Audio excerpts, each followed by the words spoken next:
Hello friend, good evening. मैं आपका friend Manish Singh Chauhan हाजिर हूँ आपके लिए मीरा सिंह क्लासेस से।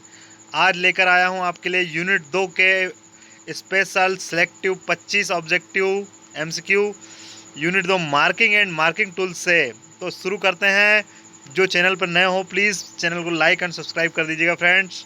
तो चलो पहले क्वेश्चन की ओर अपन बढ़ते हैं। पहला क्वेश्चन क्या है? स्क्राइबर का पॉइंट एंगल है।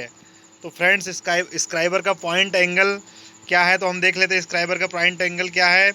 9 से 10 डिग्री, 10 से 12 डिग्री, 12 से 15 डिग्री और 30 डिग्री। तो फ्रेंड्स सबसे पहले तो स्क्राइबर के बारे में जानेंगे। मार्किंग करते समय जैसे हम कॉपी से पेन से लिखते हैं, वैसे ही जॉब पर मार्किंग करते समय हमें स्क्राइबर से लिखना होता है।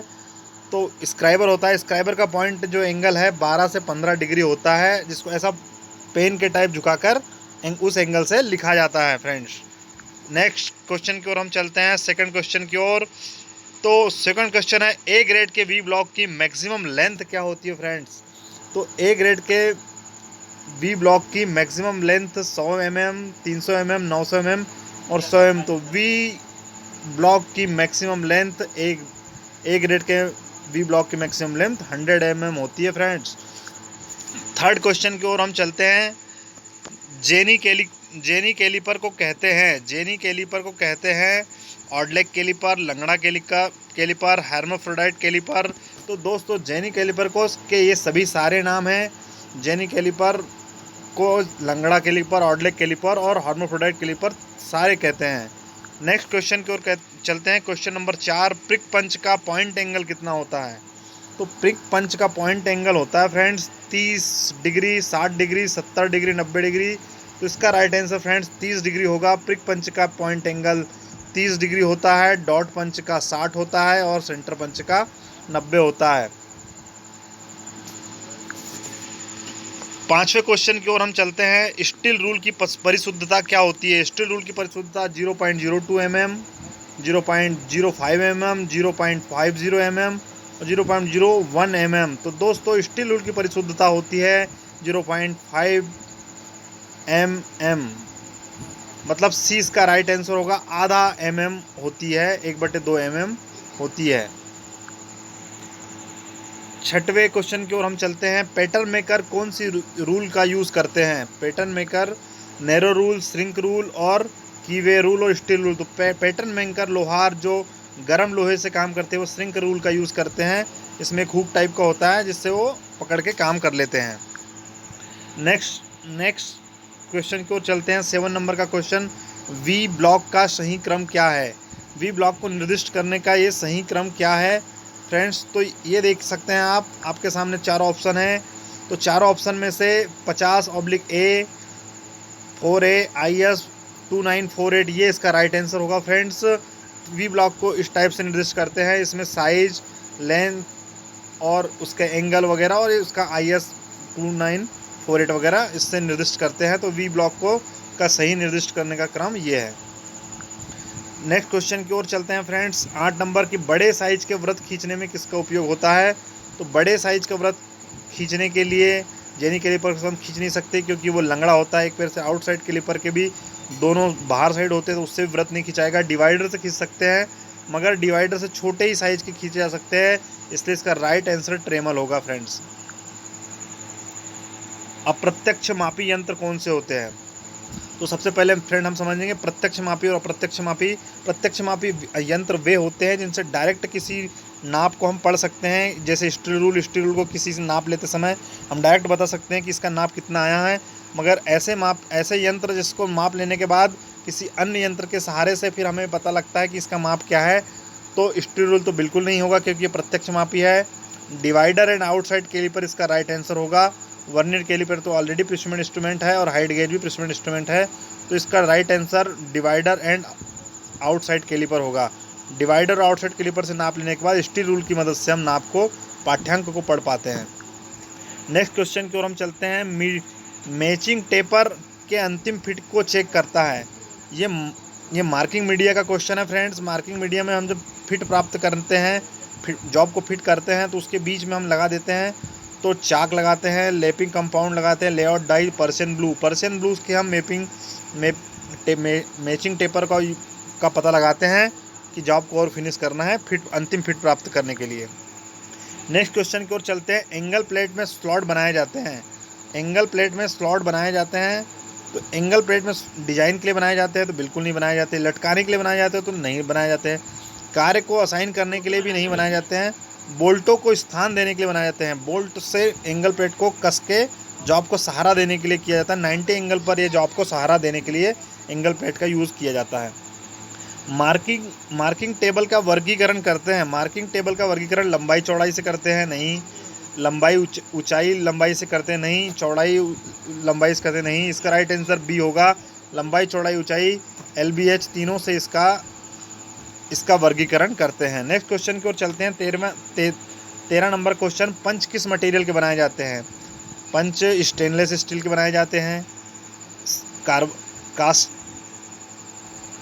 कास्ट स्टील के बनाए जाते हैं, हाई कार्बन स्टील के बनाए जाते हैं और MS स्टील के बनाए जाते हैं।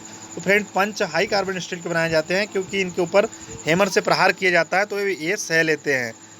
नेक्स्ट क्वेश्चन की ओर चलते हैं। यूनिवर्सल मार्किंग ब्लॉक के नीचे सरफेस पर किस आकार की शेप बनी होती है?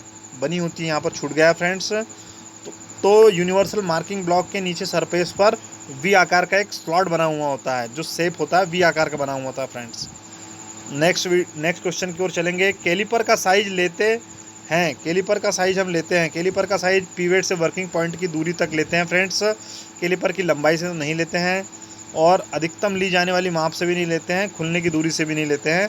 इसका राइट आंसर ए होगा। पिवेट से वर्किंग पॉइंट की दूरी तक के लेते हैं। नेक्स्ट क्वेश्चन की ओर चलते हैं। 16 नंबर। ट्राई स्क्वायर है।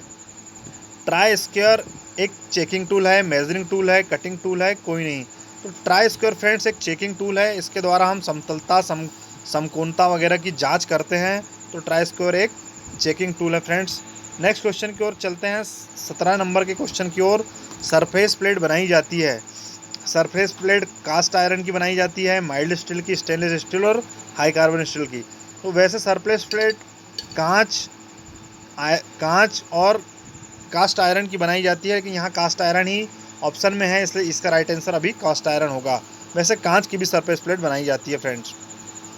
नेक्स्ट क्वेश्चन की ओर चलते हैं। स्टील रूल का अल्पमाप क्या होगा? ये ब्रिटिश सिस्टम में है। मेट्रिक सिस्टम में 0.5 mm होता है, मगर ब्रिटिश सिस्टम में इसका होता है।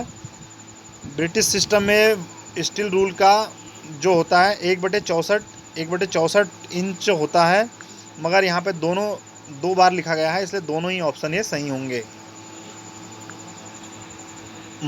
मार्किंग ब्लॉक का प्रयोग किया जाता है। मार्किंग ब्लॉक का प्रयोग किया जाता है जॉब पर लाइन खींचने के लिए, जॉब का आंतरिक स्ट्रक्चर जांचने के लिए, A और B दोनों के लिए और दोनों में से कोई नहीं के लिए। तो मार्किंग ब्लॉक को ही सरफेस गेज भी कहते हैं और सरफेस गेज का प्रयोग जॉब पर लाइन खींचने के लिए करते हैं।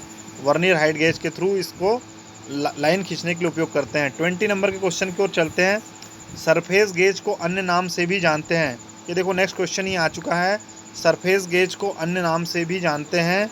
तो सरफेस गेज को हम मार्किंग ब्लॉक, स्क्राइबिंग ब्लॉक और A एंड B दोनों और कोई नहीं, तो मार्किंग ब्लॉक को दोनों नामों से जानते हैं। इसका राइट आंसर C हो जाएगा फ्रेंड्स।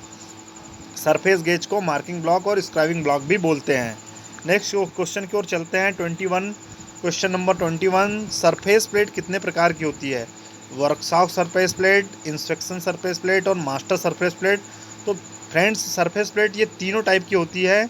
वर्कशॉप सरफेस प्लेट भी होती है और इंस्पेक्शन सरफेस प्लेट और मास्टर सरफेस प्लेट भी होती है। यह इनके द्वारा हम ट्राई स्क्वायर को चेक करते हैं कि ट्राई स्क्वायर कितना परिशुद्ध है। तो दोस्तों इसका राइट आंसर डी होता है। डी हो जाएगा इसका राइट आंसर फ्रेंड्स। और हम नेक्स्ट क्वेश्चन की ओर चलते हैं। वर्कशॉप सरफेस प्लेट की परिशुद्धता क्या है? वर्कशॉप सरफेस प्लेट की परिशुद्धता क्या है? तो इसका राइट आंसर देखते हैं। 0.025 mm और 0.050 mm, 0.001 इंच और A एंड C बॉथ। तो फ्रेंड्स ये नहीं है, ये दोनों ही मैंने ऑप्शन में इसलिए रखे थे ताकि आपको मेट्रिक और ब्रिटिश दोनों सिस्टम में बताया जा सके, इसलिए इसका राइट आंसर फ्रेंड्स डी हो जाएगा। 23 क्वेश्चन नंबर की ओर चलते हैं। ट्राई स्क्वायर में एंगल होता है, तो ट्राई स्क्वायर में जो एंगल होता है फ्रेंड्स वो 90 डिग्री का होता है, इसीलिए इसको समकोणता और समतलता की जांच की जा सकती है। 24 नंबर क्वेश्चन की ओर चलते हैं। विटनेस मार्क करने के लिए उपयोगी होता है। जब स्क्राइबर से जब हम जॉब के ऊपर मार्किंग कर लेते हैं, मार्किंग करने के बाद जब उस पर हम अन्य संक्रियाएँ करेंगे तो वो मार्किंग जो स्क्राइबर के जो मार्क्स है वो मिट सकते हैं, इसलिए उनको पक्का करने के लिए हम विटनेस मार्क लगाते हैं। तो विटनेस मार्क पंचों के द्वारा लगाते हैं। तो कौन से पंच के द्वारा लगाते हैं? तो डॉट पंच के द्वारा लगाते हैं। डॉट पंच का एंगल 60 डिग्री होता है फ्रेंड्स। आज का 25 और लास्ट क्वेश्चन की तरफ चलते हैं। 25 वी ब्लॉक किस मटेरियल से बनता है? तो वी ब्लॉक ब्रास से बनता है, कास्ट आयरन एंड स्टील से बनता है, एल्युमिनियम से बनता है, फाइबर से बनता है। तो फ्रेंड्स इसका राइट आंसर बी होगा, कास्ट आयरन और स्टील से बनता है। वैसे स्टेनलेस स्टील के भी बनाए जाते हैं, कास्ट आयरन स्टील और स्टील के यहाँ पर राइट आंसर होगा फ्रेंड्स। तो आपको हमारे 25 क्वेश्चन कैसे लगे फ्रेंड्स कमेंट करके बताइए। चैनल पर नए हो तो सब्सक्राइब कीजिए। कल आपके लिए मेज़र और मेजरिंग टूल के क्वेश्चन लेके आएंगे, फिर उसके बाद पिस्मेंट इंस्ट्रूमेंट के क्वेश्चन लेके आएंगे। हर दिन 8 बजे 25 क्वेश्चन की सीरीज लेकर मैं उपस्थित होऊंगा फ्रेंड्स। तब तक के लिए धन्यवाद। Thank you for watching.